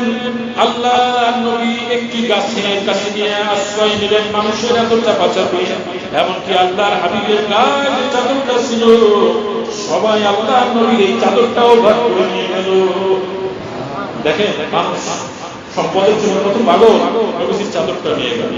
নবীজি বললেন আমার চাদরটা নিয়ে গেল, আমি তো কিছু রাখি, সব তোমাদের দিয়ে দিয়েছে, আমার পরনের চাদরটা দিয়ে দাও। আল্লাহ নবী চাদরটা ফিরিয়ে নিলেন এবং তিনি বললেন যে আমার কাছে যত সম্পদ আজকে যদি এই মহল্লা সবাইকে আমি যত সম্পদ আসবে সবাইকে আমি একেবারে মৃত্যু হস্তে তিনি ঘরে উঠে যান। এই হচ্ছে আল্লাহ নবী। আমি এই হাদিসখানা এখানে টানলাম এই কারণে যে একজন বেদিন তিনি তখন মুসলমান হয়ে গেলেন, আল্লাহর কলেমা পড়ে মুসলমান হয়ে গেছে। সুবহানাল্লাহ, আলহামদুলিল্লাহ বললাম। এটা কি আল্লাহ নবীর আদর্শে না ধাক্কাধাক্কিতে বলেন? আদর্শ আলোচনায় আনতে গেলে মিলাদুন নবী একদিন ব্যাপী নয়, অনেক দিন ব্যাপী আয়োজন করা দরকার। এটা আজকেই করতে হবে, অন্যদিনও আয়োজন করা যাবে। যে কোনো দিন আপনি আলোচনা করতে পারবেন, আয়োজন করতে পারবেন। এই দিনই করতে হবে, হ্যাঁ, দিন অন্যদিন আলোচনা করতে হবে। আলোচনা করার কারণে আমাদের এদেশের জুনিয়ররা সিনিয়ররা সবাই আল্লাহ হাবিবকে জানতে পারবেন। খ্রিস্টানদের বড়দিনের কি নাম? 25শে ডিসেম্বর, ঠিক না? এই 25শে ডিসেম্বর আমাদের দেশের পত্রিকাগুলোতে কিছু লেখা দেয় ঈসা নবীর উপরে, খ্রিস্টানদের বড়দিনের উপরে। আমরাও মাঝে মধ্যে পড়ে দেখি কি লিখছি। আমরা যখন এই দিবসটি পালন করি, এই দিবসের আলোচনায় নিয়ে আসি, তখন বিভিন্ন মানুষ পত্রিকায় এগুলো পড়ার একটা সুযোগ পায়, বিভিন্ন মাহফিলে আয়োজন করলে বসার একটা সুযোগ পায়, আলোচনা শুনে কিছু যায়। এটাকে তোমরা বাধা দিও না, এটাকে তোমরা বাধা দিও না। এবার আসেন আল্লাহর নির্দেশে আমাদের এই অনুষ্ঠানের আয়োজন করতে হবে। আল্লাহ বলেছেন اذكروا نعمة الله عليكم إذ كنتم أعداء فألف بين قلوبكم। আল্লাহ আমাদের আলোচনা করার জন্য বলেছেন, জিকির করার কথা বলেছেন। ভাইরা আমার, আল্লাহ পৃথিবীতে যত নিয়ামত দান করেছেন, রহমত দান করেছেন, এই পৃথিবীর মধ্যে সবথেকে বড় নিয়ামতের নাম হচ্ছে আখির জামানার পয়গম্বর মুহাম্মদ মুস্তাফা রাসূলুল্লাহ সাল্লাল্লাহু আলাইহি ওয়াসাল্লাম। বড় নিয়ামতের কি নাম ভাইরা, চিৎকার করে বলুন কি নাম? পৃথিবীতে যত নিয়ামত আল্লাহ দান করেছেন এর মধ্যে সর্বশ্রেষ্ঠ নিয়ামতের নাম হচ্ছে কি? মুহাম্মদ সাল্লাল্লাহু আলাইহি ওয়াসাল্লাম। এটা আপনার আমার কথা না, তিনি শ্রেষ্ঠ নিয়ামত। এই কথাটা বলেছেন সাইয়্যিদনা ওমর ফারুক। তিনি বলছেন নিয়ামতুল মুহাম্মদ সাল্লাল্লাহু আলাইহি ওয়াসাল্লাম। মুহাম্মদ সাল্লাল্লাহু আলাইহি ওয়াসাল্লাম এই নিয়ামত সম্পর্কে আল্লাহ আলোচনা করার জন্য বলেছেন। এই জন্য আমাদের এই আলোচনার মাজলিস করা লাগবে। আমাদের বন্ধুরা অনেক সময় বলে যে আল্লাহ রাসূলের একই দিনে ইন্তেকাল। আল্লাহ রাসূল মৃত্যুবরণ করেন না, আল্লাহ রাসূলের কি হয়েছে? ইন্তেকাল। সবাই বলুন শব্দটা ইন্তেকাল মানে স্থানান্তর। এটা আকীদার বিষয়, এগুলো ছোট্ট সূক্ষ্ম কথা। আল্লাহ রাসূল মৃত্যুবরণ করেন নাই, আল্লাহ রাসূল ইন্তেকাল করেছেন transfer from a place to another place, এক জায়গা থেকে আরেক জায়গায় ট্রান্সফার হয়েছে। আল্লাহ নবী পৃথিবীতে যেরকম হায়াত ছিলেন, যেভাবে ছিলেন কবরে আল্লাহ সেভাবে আছেন, আল্লাহ রাসূল সেভাবে আছেন।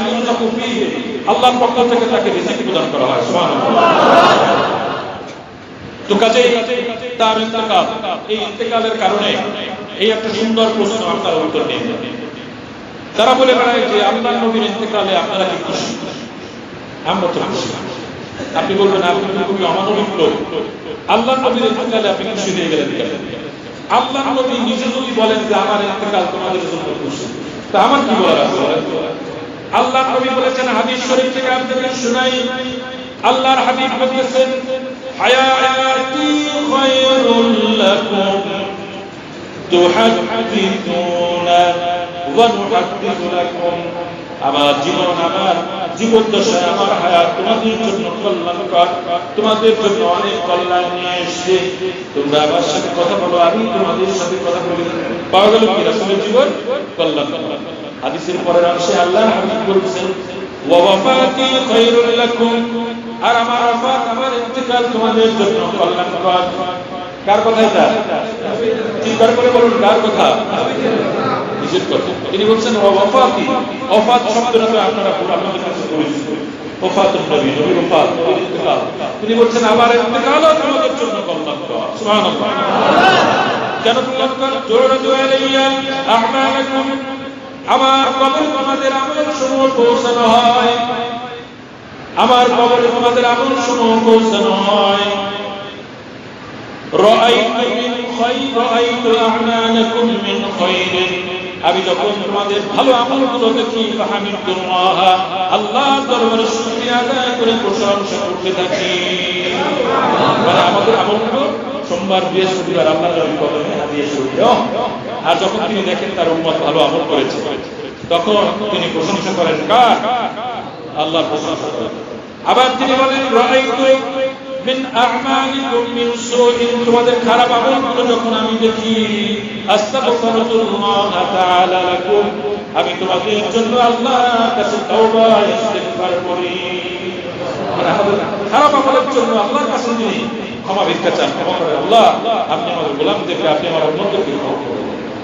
তাহলে আল্লাহ নবীর হায়াত যেরকম বান্দা উম্মতের জন্য খুশির খবর, তার ইন্তেকালও কি খুশির খবর। এটাই শুধু না, আল্লাহ আরেকখানা হাদিসের ভিতরে আছে ইন্নাল্লাহা আযজা ওয়া জাল্লা, আল্লাহ সুবহানাহু ওয়া তাআলা ইদা আরাদা রাহমাতান উম্মাতিন মিন ইবাদিহি, তার বান্দাদের মধ্যে কোন উম্মতের যদি রহমত দেওয়ার জন্য, রহমত পূর্ণতা দেওয়ার জন্য ইচ্ছা পোষণ করেন, কবাদা নবীহুম, তখন তাদের নবীকে সেখান থেকে তুলে নিয়ে যান।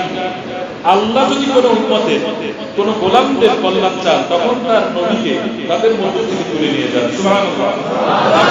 আপনি বলবেন নবীকে তুলে নেওয়ার মধ্যে কল্যাণ কিসের? এটা সব কিছু আপনি বুঝবেন না। আল্লাহ যখন তার কোন কওমের উপরে, কোন উম্মতের কওমের উপরে নিয়ামত পরিপূর্ণ করে দেন, তখন নবীর দায়িত্ব শেষ, নবীকে তার মুলাকাতের জন্য, আল্লাহ মুলাকাতের জন্য তুলে নিয়ে যান। এটা হচ্ছে কথা। কাজে আল্লাহ নবীর ইন্তেকালের দিনেও আমরা কি করব? আমরা খুশি হতে পারবো। এছাড়াও হাদিস শরীফের ভিতরে আরেকটা, মানুষ মরে গেলে আমরা শোক প্রকাশ করি কিনা? চিৎকার করে বলেন করি কিনা? আমি তো আপনাদেরকে অনেকগুলো মেসেজ সংক্ষিপ্ত সময়ের ভিতরে দেওয়ার চেষ্টা করেছি। এখানে খুঁজলে আপনি পাবেন কি বিষয়ে আমি কথা বলতেছি। আপনি বাসায় গিয়ে হিসাব করতে বুঝবেন যে অনেক বিষয় চলে আসছে। একটি বিষয় হচ্ছে মানুষ মরে গেলে আমরা শোক পালন করি কিনা, এটা আমাদের সমাজে আছে না নাই? এটার ইসলামের বক্তব্যটা আপনারা শুনবেন না, থাকবে বলবো শোক প্রকাশ করবেন কি থাকবে। আল্লাহ হাবিব নিজে বলছেন, সাহাবায়ে কেরাম হাদিস জানা বলতেছেন এরকম, কুন্না নুনহা, আমাদেরকে নিষেধ করা হয়েছে আন নুহিদ্দা আলা মাইয়িতিন ফাওকা সালাসিন, কেউ যদি মারা যায় তাহলে তার উপরে 3 দিনের বেশি শোক প্রকাশ করতে নিষেধ করেছেন। কে করেছেন এটা? আল্লাহর রাসূল। তাহলে শোক প্রকাশ করতে হবে কয়দিন? সবাই মিলে বলুন কয়দিন? এই 3 দিনে যার বাসায় মানুষ মারা যাবে সেই বাসায় রান্না হবে না, তার আত্মীয় স্বজন পাড়া প্রতিবেশী রান্না করে বাসায় পৌঁছায় দিবেন, তারা আত্মীয় স্বজন মিলে সবাই খাওয়া দাওয়া করবে। কয়দিন? 3 দিন। অন্য হাদিসে আছে যে শুধু মহিলার ব্যাপার, তার স্বামীর বিষয়ে একটু বেশি শোকের হিসাব আছে, আর অন্য কারোর উপরে 3 দিনের বেশি শোক পালন করার সুযোগ নেই।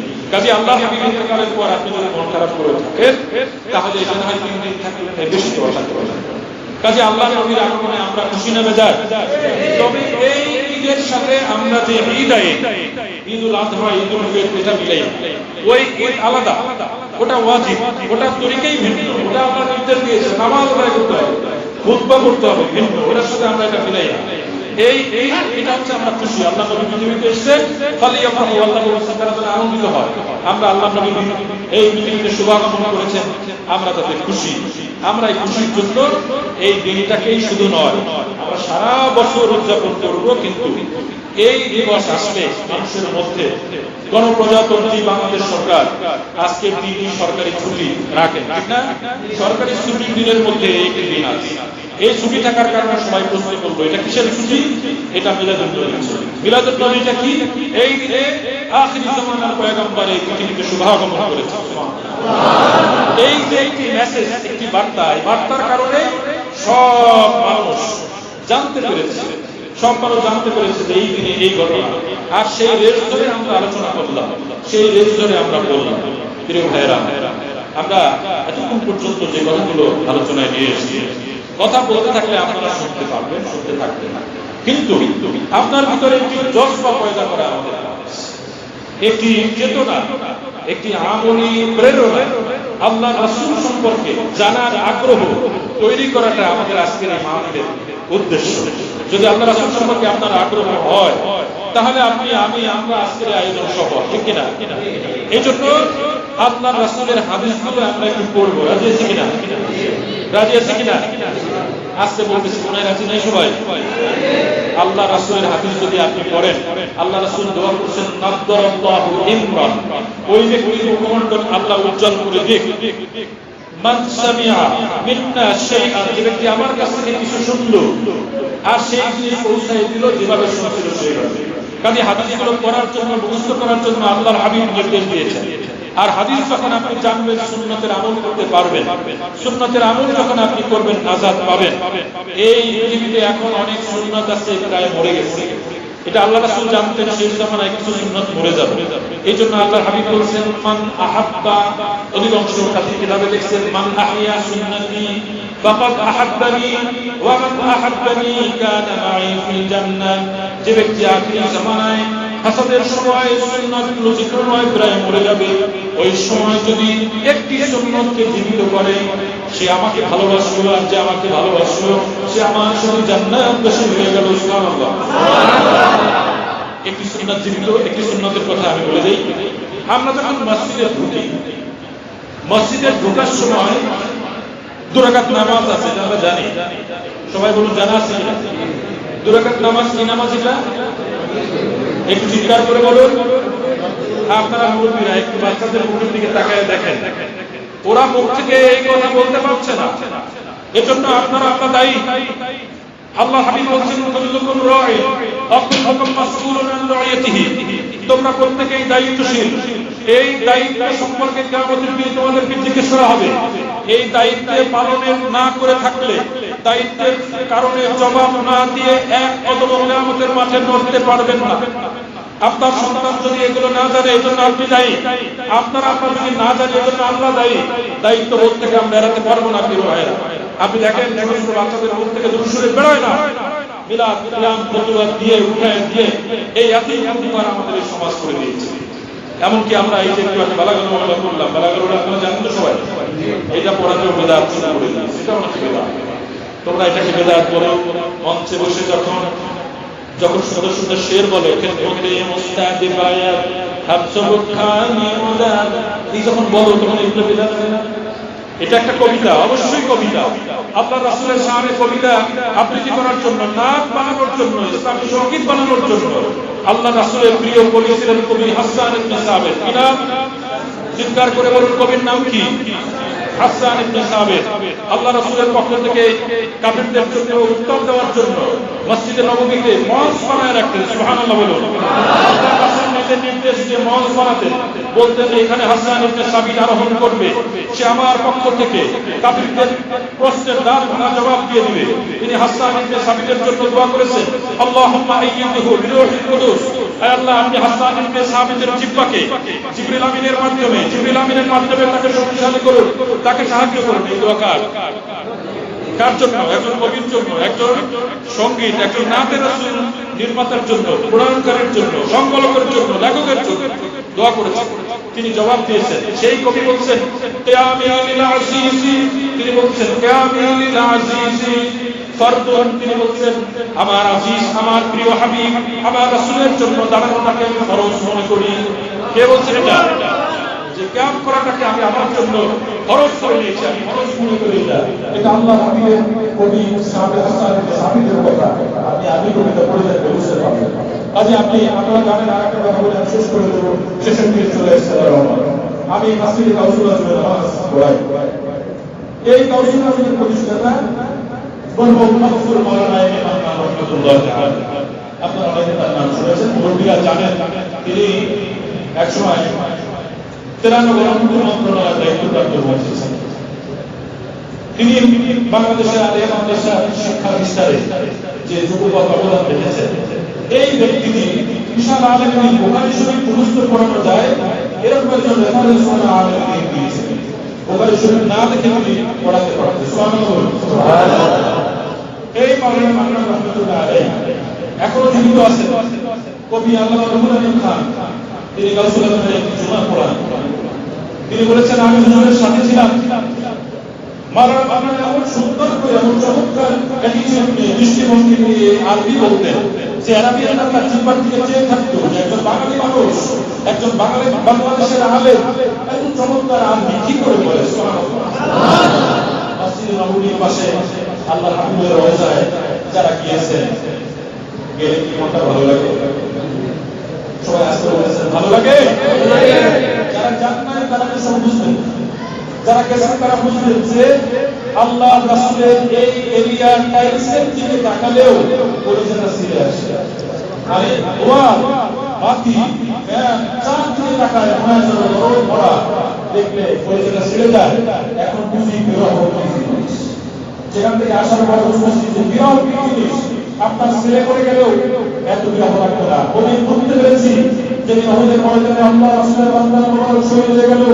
এক মহিলা দৌড়াচ্ছিলেন, বললেন আমার নবীর খবর বলুন। প্রতিমধ্যে লোকেরা বলল, তোমার ছেলে, তোমার স্বামী তো শহীদ হয়ে গেছে, স্বামী আল্লাহ, আমার নবীর কথা বলুন। বললেন তোমার ছেলে তো শহীদ হয়ে গেছে, ছেলে আল্লাহ। এটি আমি চিন্তা করি না, আমাদের আল্লাহ নবীর কথা বলো, তিনি বেঁচে আছেন কিনা। বুঝতে পেরেছি কলিজায় দরদটা কোথায়। ওই গাছি আল্লাহ নবী মসজিদের দিকে তাকালে, রওজাতুল মিল্লাতুল জান্নাতের দিকে তাকালে, ছবিটার দিকে তাকালে মনটা হু করে বেজে ওঠে। আপনাদের ওঠে না? ওঠে না? তাহলে ভাবতে থাকছে মাওলানা মামলা সেখানে গেলেন, দাঁড়ায় করা শুরু করে দিল। মসজিদে নববী রওজার পাশে দাঁড়ায় ইমাম করলে সেই দেশের পুলিশেরা কি আসলে ধরে বসবে? বললেন না, এখানে এগুলো করা যাবে না। মাওলানা বললেন আমি করবো এটা। তার সাথে বাংলাদেশের অনেক আলেম আছে, তিনি বললেন আমি এটা করবো। পুলিশকে হাত ধরে বসছেন, পুলিশকে মাওলানা বললেন তুমি, কারণ মাওলানা আমাদের এমন ক্ষমতা তখন ছিল, ইরাকের প্রেসিডেন্ট বলেন, সৌদি প্রেসিডেন্ট বলেন, সবার সাথে সরাসরি মুসিবাদ তুলে কথা বলেন। তিনি বললেন তোমার সরাসরি মন্ত্রীকে ফোন লাগাও, বলো যে আমার কাছ থেকে মাওলানা মামলা আসতে বলবো। ফোন দাও তুমি আমার সামনে। ফোন দেওয়া হলো, মাওলানা মামলাকে রিসিভার দেওয়া হলো। মাওলানা বললেন তোমার পুলিশেরা আমাকে বিমান করতে দিচ্ছে না, তোমার পুলিশেরা আমাকে কেয়ার করতে দিচ্ছে না, আল্লাহ রাসূলের এই রওজার পাশে থেকে সালাম দেবে আমাকে সালাম দিচ্ছে না, তোমরা ওদেরকে এখান থেকে যেতে হবে। মন্ত্রীকে বলে দেওয়ার পরে মন্ত্রী আবার কানে ফোন দিয়ে কি বলে দিচ্ছে, পুলিশেরা আরো সিকিউর করে জায়গাটাকে আরো ব্যারিকেড দিয়ে তার নিরাপত্তা বাড়ায় দিয়ে মন খুলে মাওলানা তার সাথীদের নিয়ে হাজিদের নিয়ে মন্ত্রীদের জ্ঞান করলেন। স্বরাষ্ট্রমন্ত্রী পুলিশদের মধ্যে বলে দিয়েছেন যে তাদের দোয়া কিয়াম এগুলো শেষ হলে পরে স্পেশাল রোডের ভিতরে বসিয়ে রাষ্ট্রীয় কর্মচারী করা। এই হচ্ছে ইমানি জজবা, এই জজবা আপনার মধ্যে থাকতে হবে। এই জজবা মানে কি? এই জজবা মানে হচ্ছে আল্লাহ রাসূলকে ভালোবাসে, আল্লাহ রাসূলের চরিত্র দিয়ে। আল্লাহ রাসূলের চরিত্রের সার্টিফিকেট কে দিয়েছে? আল্লাহ। কে দিয়েছেন? আল্লাহ। প্রত্যেকটা প্রশ্নের জবাব দিয়ে কি ইমানের উত্তর জবাব দিয়ে দিয়েছেন কেমনে জানবেন? ইন্নাকা লাআলা খুলুকিন আযীম। আল্লাহ বলেছেন আপনি হচ্ছেন উত্তম মহান চরিত্রওয়ালা, মহান চরিত্রওয়ালা। কাজে চরিত্রের সার্টিফিকেট আল্লাহ রাসূলকে কে দিয়েছেন? আল্লাহ। কাজে আল্লাহ রাসূল যেভাবে তার শত্রু তার বন্ধু সবাইকে কাছে টেনেছে, ভালোবেসেছে, মন উজাড় করে জীবন দিয়ে ভালোবেসে দ্বীনের দাওয়াত পৌঁছে দিয়েছে, আপনার আমার কাছ থেকেও অন্য মানুষেরা সেই আচরণটাই পছন্দ করে। নিজের ধন বাড়িবার আমাদের উদ্দেশ্য থাকবে না, উদ্দেশ্য থাকবে আল্লাহ রাসূলের আল্লাহর সাথে জান্নাতি মানুষ কিভাবে তৈরি করা যায় আর কিভাবে নিজেও হওয়া যায়। খবরদার সাবধান, মানুষের সাথে রাগারাগি করবেন, করবেন আর পারবেন না। ভাগ হওয়ার সুযোগ নেই, ভালোবেসে সবকিছু হয়ে যাবে আল্লাহ দায়ী করবেন ইনশাআল্লাহ। দেখবেন আপনার তবে আপনার আদর্শের সাথে অন্য মানুষ সম্পর্ক রয়েছে। আর যদি নাচিনাচি করেন আপনার কাছ থেকে মানুষ আরো দূরে চলে যাবে, কিছুই করতে পারবে। এজন্য আমাদের সময় এসছে, আর এই পৃথিবীতে এখন হটকারী সিদ্ধান্ত নেওয়ার সুযোগ নেই। মুসলমানরা একটু উল্টা আচরণ করলে পরে আমাদের নামে উল্টাপাল্টা কথা লেখা হয়। আমরা নিজেরা ঝগড়া রাখবে, মানুষের দাঙ্গা, ধর্মীয় দাঙ্গা বলে প্রেস করে আমাদের পত্রিকাগুলো, আমাদের মুসলমান ভাইয়েরা আমাদের বিরুদ্ধে কলম করবে, ঠিক না? কিন্তু খ্রিস্টান এদের তো আমরা পাও মুসলমানের বিরুদ্ধে কলম ধরছে পত্রিকাগুলোতে আজকে অনেক জায়গায়। আমি সবগুলো পত্রিকা, সবগুলো বলতে অনেকগুলো পত্রিকা কে কোন জায়গায় লেখছে দিনে গিয়ে সেটা দেখলাম নিচে এক জায়গায় লিখেছে, আরেক জায়গায় লিখছে, এক জায়গায় তুমি লেখেই না, সে লিখছে মহান নবী দিবস, মানে যার যার আকিদার অনুযায়ী সে লিখছে। আবার অনেকে স্টুডেন্ট নিউজ প্রকাশ করছে ভালো করে, অনেকে আবার বিশাল কলম দিয়েছে, অনেক প্রবন্ধ প্রকাশ করেছে, মানে যার যার চরিত্র যার যার ইমানের জজবা যেরকম আয়োজন সেরকম করেছে।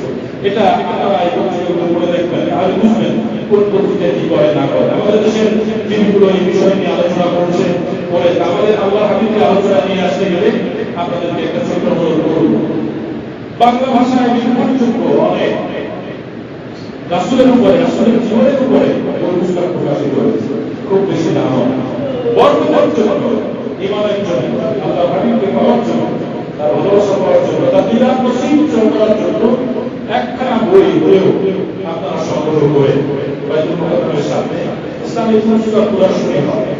এই রবিউল আউয়াল উপলক্ষে শুরু হয়েছে, এখানে গিয়ে আপনারা সংগ্রহ করে এই ছোট ছোট বাচ্চাদের হাতে আপনারা তুলে দেবেন। আমার অনুরোধ, দেখবেন এই বইটা ওই বলবে তুমি পড়ো, দেখবেন মধ্যে কি আছে, ওর মতো করে বই তুলে দেবেন, আপনি নিজেও পড়বেন, আপনার মধ্যে একটা বড় সৃষ্টি হবে। আমি না হয় একটা কথা বললাম বা আপনার ইমাম সাহেবের কাছ থেকে কথা শুনে কতটুকু আর শুনতে পারবেন।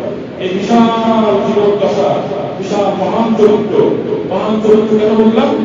আয়েশা সাইয়্যিদা রাদিয়াল্লাহু তাআলা জিজ্ঞেস করা হয়েছিল যে আপনি না নবী সম্পর্কে আমাদের শোনালেন।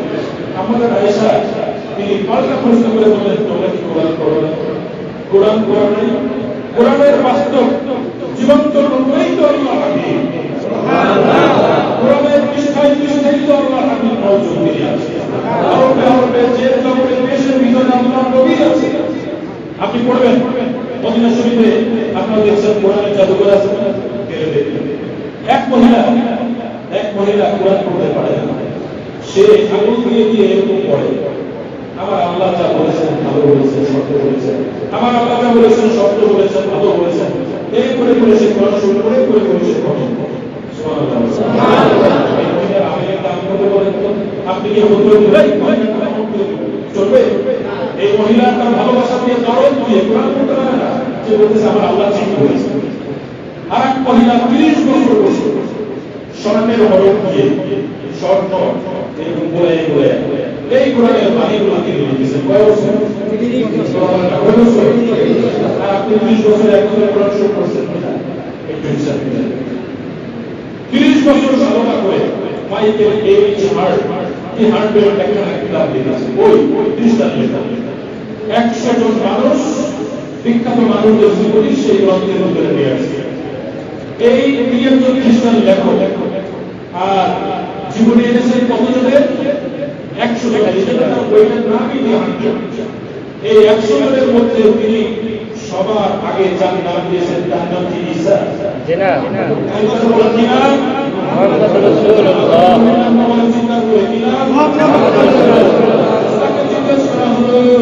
আপনি কেন এই কাজটা করেছেন?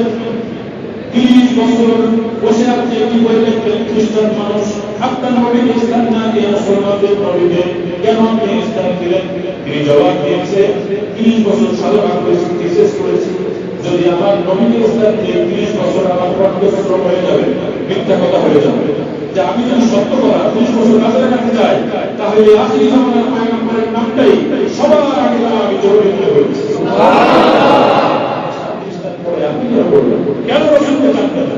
আপনার জীবন চরিত পাল্টে যাবে, জীবন পাল্টে যাবে, জাহান্নামী পরিবেশ পাল্টে যাবে, মানুষের মাঝে আপনার ভালো লাগবে না, আল্লাহ রাসূলের কথায় ভালো লাগবে। তাই আমার বিশেষ করে ইনশাআল্লাহ যে কথাগুলো আপনাদের বলছি একেবারে হচ্ছে মিলাদুন নবী, এটা অস্তিত্ব আছে, এটা অস্তিত্ব আছে, জন্মদিন পালন করার সুযোগ আছে।